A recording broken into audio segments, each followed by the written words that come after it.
So hi friends, Bigg Boss season 6 ഒരു ചെറിയൊരു update തരാമെന്ന് കരുതി. പവർ ടീം വളരെ സ്ട്രോങ് ആയിട്ട് തന്നെ പോകുന്നു. നമ്മുടെ ഋഷിയുടെ ക്യാപ്റ്റൻസിയിലുള്ള പവർ ടീം, അതിൽ നമ്മുടെ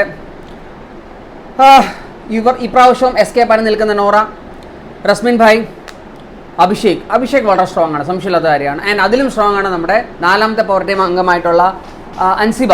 കാരണം ഇന്നലെ അൻസിബയുടെ ഒരു പവർ നമ്മൾ മനസ്സിലാക്കിയാണ്. കാരണം ലാലേട്ടൻ മുമ്പിൽ വളരെ വ്യക്തമായിട്ട് അയാൾ വളരെ ക്ലിയർ കട്ടായിട്ട് ആരെക്കുറിച്ച് പറഞ്ഞു, നമ്മുടെ ജാസ്മിനെ കുറിച്ച് പറഞ്ഞു, റസ്മിനെ കുറിച്ച് പറഞ്ഞു. റസ്മിൻ എങ്ങനെയൊക്കെ ആയാലും ഫേവറിസം കാണിക്കുന്ന ഒരാളാണ്. തൻ്റെ പെട്ടി എടുക്കാനായിട്ട് സഹായിച്ച കാര്യങ്ങളൊക്കെ പറഞ്ഞു. അതായത് നമ്മുടെ ജാസ്മിന് വേണ്ടി പെട്ടി എടുക്കാൻ സഹായിക്കുകയും അയാൾക്ക് വേണ്ടി ഫേവറിസം കാണിച്ച ഒരാളായിരുന്നു പവർ ടീമിലുണ്ടായിരുന്ന അല്ലെങ്കിൽ ക്യാപ്റ്റനിലായിരുന്ന നമ്മുടെ റസ്മിൻ ഭായ് എന്ന് പറഞ്ഞു. താൻ അടുക്കളയിരിക്കുന്ന സമയത്ത്, അതായത് നമ്മുടെ അൻസിബയ്ക്ക് അടുക്കളയിരിക്കുന്ന സമയത്ത് തന്നെ സഹായിക്കാതെ തന്നെ കൊണ്ട് പണിയെടുപ്പിച്ച് മറ്റുള്ളവർക്ക് വേണ്ടി ഫേവറിസം കാണിച്ചൊരു വ്യക്തിയാണ് റസ്മിൻ ഭായ്. അതുകൊണ്ട് റസ്മിൻ ഭായിയുടെ ക്യാപ്റ്റൻസി അത്ര പോരായിരുന്നു, വളരെ മോശമായിരുന്നു എന്ന് കട്ട് ആൻഡ് റൈറ്റ് ആയിട്ട് പറഞ്ഞ ഒരു കണ്ടസ്റ്റൻ്റാണ് Ansiba. So Ansiba is strong. And പല സന്ദർഭങ്ങളിലൊക്കെ നമ്മുടെ അഭിഷേക് ശ്രീകുമാറും തൻ്റെ ഒരു നിലപാടുകൾ പറയുകയും തർക്കിക്കുകയും ചെയ്യുന്നുണ്ട്. എസ്പെഷ്യലി നമ്മുടെ സെർവിളിയെക്കുറിച്ചുള്ള വിവാദം നടന്നായിരുന്നല്ലോ. നമ്മുടെ സായി ആൻഡ് ടീമിൻ്റെ പവർ ടീമിൻ്റെ ഒരു നിയമങ്ങൾ അതൊക്കെ വലിച്ചു കയറി ഒട്ടിച്ചതാണ്. സോ അയാളും വളരെ സ്ട്രോങ് ആണ്. പക്ഷേ നോറ സ്ട്രോങ് അല്ല എന്ന് ഞാൻ പറയുന്നില്ല, നോറ സ്ട്രോങ് തന്നെയാണ്. പക്ഷേ ഈ പറഞ്ഞ പോലെ ഒന്ന് പുറത്തിറങ്ങി കളിക്കുന്നില്ല എന്ന് മാത്രമേ ഉള്ളൂ. ആൻഡ് എസ്പെഷ്യലി നമ്മുടെ റസ്മിൻ ഭായ്. സോ ഇവർ രണ്ടുപേരും വളരെ വീക്കായിട്ടുള്ള കണ്ടസ്റ്റൻ്റാണ്. ആൻഡ് ബാക്കി രണ്ടുപേരും വളരെ സ്ട്രോങ് ആയിട്ടുള്ള കണ്ടസ്റ്റൻ്റ് ആയതുകൊണ്ട് തന്നെ ഒരു ബാലൻസിൽ പോകുന്നുണ്ട്. ആൻഡ് ക്യാപ്റ്റൻ സച്ച് നമ്മുടെ ഋഷി ഒരു എന്താ പറയുക, ഒരു വളരെ ഡിപ്ലോമാറ്റിക് ആയിട്ട് അനുഭാവവും ഈ പറഞ്ഞ പോലെ സിമ്പതിയും ഒക്കെ ഉള്ള ഒരു വ്യക്തി ആയതുകൊണ്ട് തന്നെ മറ്റുള്ളവരുടെ പ്രശ്നങ്ങളും വേദനകളൊക്കെ മനസ്സിലാക്കി തന്നെ കൊണ്ടുപോകുമെന്ന് വിചാരിക്കുന്നു. സോ ഇപ്രാവശ്യത്തെ ഡയറക്റ്റ് നോമിനേഷൻ, അതായത് എവിക്ഷനിലേക്കുള്ള ഡയറക്റ്റ് നോമിനേഷനിൽ ആദ്യത്തെ പണി കൊടുത്തത് നമ്മുടെ ശരണ്യക്കാണ്. നല്ല കാര്യമാണ്. കാരണം ശരണ്യ കുറച്ച് ദിവസങ്ങളായിട്ട് കുറച്ച് ആഴ്ചകളായിട്ട് ഈ പവർ ഹൗസിൻ്റെ ബാഡ്ജിൻ്റെ പിന്നിൽ ഇങ്ങനെ ഒളിച്ചിരിക്കുകയാണ്. ഇതുവരെയായിട്ട് നേരിട്ട് നിൽക്കുന്നൊരു സാഹചര്യം വന്നായിരുന്നു, ഔട്ടാവാനുള്ള എല്ലാ സാഹചര്യം വന്നായിരുന്നു. പക്ഷേ നിർഭാഗ്യവശാൽ വിഷു ആയതുകൊണ്ട് തന്നെ ആ എവിക്ഷൻ മാറ്റിവെക്കുകയും പിന്നീട് അടുത്ത ആഴ്ചയിലേക്ക് പോയി അയാൾ എസ്കേപ്പ് ആവുകയും ചെയ്യുന്നൊരു സാഹചര്യമാണ് വന്നത്. സോ ഇപ്രാവശ്യം ഒരു ഡയറക്റ്റ് നോമിനേഷനായിട്ട് വന്നിരിക്കുന്നത് ശരണ്യാണ്. സോ ശരണ്യയുടെ ചീട്ട് കയറാനുള്ള എല്ലാ സാധ്യതകളും കാണുന്നുണ്ട്.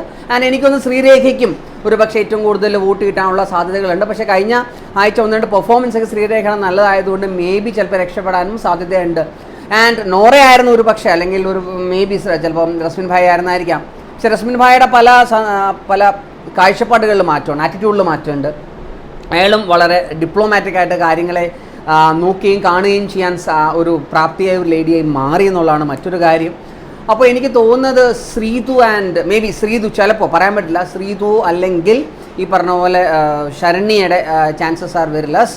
ആൻഡ് ശ്രീരേഖയും വരുവാണെങ്കിൽ മേ ബി ഇവർ തമ്മിൽ ഇവർ മൂന്ന് പേരിലാരെങ്കിലും ആയിരിക്കും ഔട്ടാവാനുള്ള എല്ലാ സാധ്യതകളും കാണുന്നത്. എന്തായാലും കാണാം, കാത്തിരിക്കാം എന്താണ് പവർ ടീമിൻ്റെ. കാരണം പവർ ടീം ഇപ്പോൾ സ്ട്രോങ് ആയിട്ട് തന്നെ പോകുന്നത്. ആൻഡ് അൻസിബയുടെ ഒരു തീരുമാനങ്ങൾ ഉള്ളതുകൊണ്ട് തന്നെ പല കാര്യങ്ങൾക്കും ഒരു വളരെ വ്യക്തമായിട്ടുള്ള ഒരു കട്ട് ആൻഡ് റൈറ്റ് ആയിട്ടുള്ള തീരുമാനം എടുക്കാനായിട്ട് ക്യാപ്റ്റന് സഹായിക്കാൻ സാധ്യതയുള്ള ഒരു വളരെ നല്ലൊരു കണ്ടസ്റ്റന്റ് തന്നെയാണ് അൻസിബ, നോ ഡൗട്ട്. ആൻഡ് മറ്റൊരു അപ്ഡേറ്റ് എന്ന് വെച്ച് കഴിഞ്ഞാൽ നമ്മുടെ ചലഞ്ചേഴ്സായിട്ട് കുറച്ച് പേര് വരുന്ന കാര്യം ഇങ്ങനെ അറിഞ്ഞു. അത് ഒഫീഷ്യലി കിട്ടിയ ഇൻഫർമേഷൻ അല്ല, അൺഒഫീഷ്യലി കിട്ടിയ ഇൻഫർമേഷനാണ്. അതിൽ നമ്മുടെ സാബു ചേട്ടൻ വരുന്നുണ്ട്, നമ്മുടെ സാബുവും വരുന്നുണ്ട്. സോ സാബു അദ്ദേഹത്തിൻ്റെ ഒരു ഗെയിമൊക്കെ നമ്മൾ കാണാറുണ്ട്. വളരെ സ്ട്രോങ് ആയിട്ട് വളരെ ഡയറക്റ്റായിട്ട് വലിച്ചു കീറി ഒട്ടിക്കുന്ന ഒരു കണ്ടസ്റ്റൻ്റാണ്. അപ്പോൾ അദ്ദേഹവും ഈ പറഞ്ഞ പോലെ അദ്ദേഹത്തിൻ്റെ പല ഈ റോഡീസ് പോലത്തെ ഷോസൊക്കെ നമ്മൾ കാണാറുണ്ട് അല്ലേ. സോ ആ ഒരു ഇൻ്റർവ്യൂ പെർഫോമൻസ് നമുക്കറിയാം അദ്ദേഹത്തിൻ്റെ ഒരു ആറ്റിറ്റ്യൂഡ് എന്താണെന്നുള്ള കാര്യം. പക്ഷേ സ്നേഹമാണെങ്കിൽ വളരെ എന്താ പറയുക, വളരെ സിമ്പിളായിട്ട് ഉള്ളൊരു മനുഷ്യനാണ്. ബൈ ഹാർട്ട് ഒരു പ്യൂർ സോളാണ് എന്ന് നമുക്കിവിടെ പറയാവുന്നൊരു കണ്ടസ്റ്റൻ്റാണ്. സോ അദ്ദേഹം വരുവാണെങ്കിൽ ചൂട് നല്ല കളികൾ കാണാനായിട്ട് സാധിക്കും.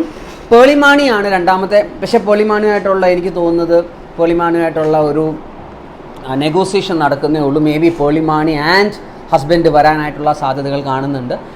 നമ്മുടെ രഞ്ജിനി ഹരിദാസ് വന്നിരുന്നെങ്കിൽ നല്ലതാണെന്ന് തോന്നുന്നു. പക്ഷേ എനിക്ക് തോന്നുന്നു she's out of station. So Ranjini Haridas വരാനുള്ള സാധ്യത കുറവാണ്. ശോഭ വിശ്വനാഥൻ വരാനുള്ള സാധ്യതകൾ കാണുന്നുണ്ട്. കാരണം അവരിപ്പോൾ ലൈം ലൈറ്റിലുണ്ട്.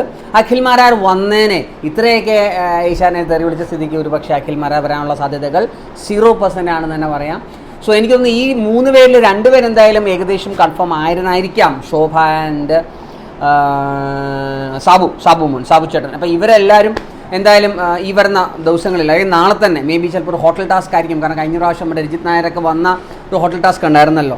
അപ്പം ആ ഒരു ഹോട്ടൽ ടാസ്കിനെ അടിസ്ഥാനപ്പെട്ട് ഇച്ചിരി കൂടെ ഒരു ടൈറ്റ് ആയിട്ടുള്ള ഒരു ഗെയിമിംഗ് സ്ട്രാറ്റജി, ഗെയിമിംഗ് ഷെഡ്യൂളിലേക്കായിരിക്കാം വരാൻ സാധ്യതയുള്ളത്. എന്തായാലും കാത്തിരിക്കാം. നമുക്ക് എന്തായാലും ബിഗ് ബോസ് സീസൺ 6 മറ്റൊരു അപ്ഡേറ്റ് ആൻഡ് മറ്റൊരു റിവ്യൂയിലേക്ക് വേണ്ടി കാത്തിരിക്കാം. എന്തായാലും ചലഞ്ചേഴ്സ് വരട്ടെ. ചലഞ്ചേഴ്സ് വരുവാണെങ്കിൽ ഇച്ചും കൂടെ ഗെയിം ചലഞ്ചിങ് ആകും എന്നുള്ള കാര്യത്തിൽ സംശയമില്ല. എന്തായാലും കാത്തിരിക്കാം. തൽക്കാലം ബൈ.